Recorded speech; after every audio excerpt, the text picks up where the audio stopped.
आज हम पार्टनरशिप के अंदर क्वेश्चन समझेंगे जिसमें हमारा न्यू पार्टनर एंटर होगा, यानी कि नया साझेदार आएगा। क्वेश्चन हमारे सामने होगा जो है ए भी एक फर्म में साझेदार हैं, उनका आर्थिक चिट्ठा निम्नलिखित है। ये पूरा बैलेंस शीट हमें दी हुई है।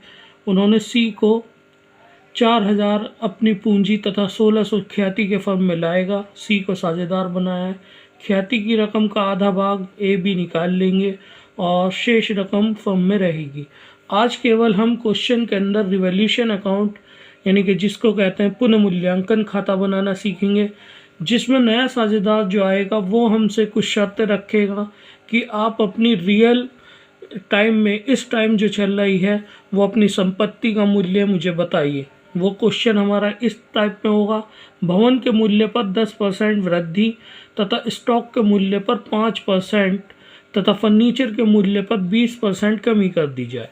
आपको रिवॉल्यूशन अकाउंट बनाने में यहाँ आपको कमी लिखनी होती है और यहाँ आपको वृद्धि लिखनी होती है। इस अकाउंट में संपत्तियों का मूल्यकरण किया जाता है, यानी कि संपत्ति कितने की मौजूद इस टाइम है वो बताई जाती है। जैसे ही हमारा भवन का मूल्य 10% बढ़ा दिया जाए तो हम लिखेंगे बाय बिल्डिंग, और बैलेंस शीट में जो भवन का मूल्य होगा उसका 10% निकाल के जो अमाउंट आएगी वो लिख देंगे 1200 रुपये। तथा स्टॉक के मूल्य पर 5% तथा फर्नीचर के मूल्य पर 20% कमी की जाए तो स्टॉक बैलेंस शीट में से देखेंगे कितने का है, उसका 5% निकालेंगे, उसका निकल के आया 270।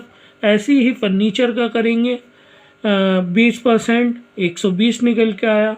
तथा देनदारों पर अशुद्ध ऋण के लिए 5% आयोजन करना है, यानी कि प्रोविज़न करना है तो देनदार का 5% निकालेंगे। 3400 का 5% निकाला, 170 आया।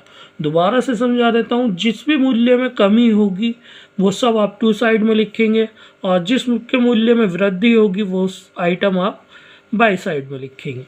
दोनों तरफ का टोटल करेंगे, 1200 आता है दोनों तरफ का टोटल।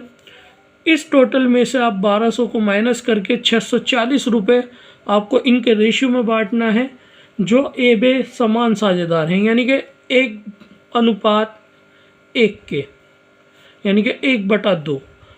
तो 640 का आप 1/2 निकालेंगे तो 320 रुपये प्रॉफिट के इसे दे दिए जाएंगे, 320 रुपये प्रॉफिट के इसे दे दिए जाएंगे।